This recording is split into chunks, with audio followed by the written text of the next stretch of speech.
আওয়ামী লীগকে বাদ দিয়ে বাংলাদেশে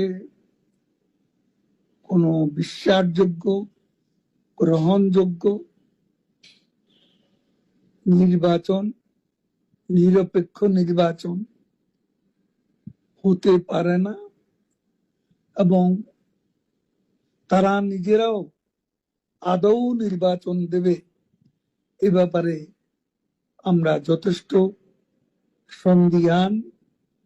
নির্বাচনের নামে আজকে তাদের যে অশুভ অ্যালায়েন্স, এই অ্যালায়েন্সকে নিয়ে তারা আজ সংস্কারের নামে গোটা জাতিকে বিভ্রান্ত করছে। আজকে বিচারের নামে ক্যাঙ্গারু কোর্ট বসিয়ে প্রহসন করছে। এই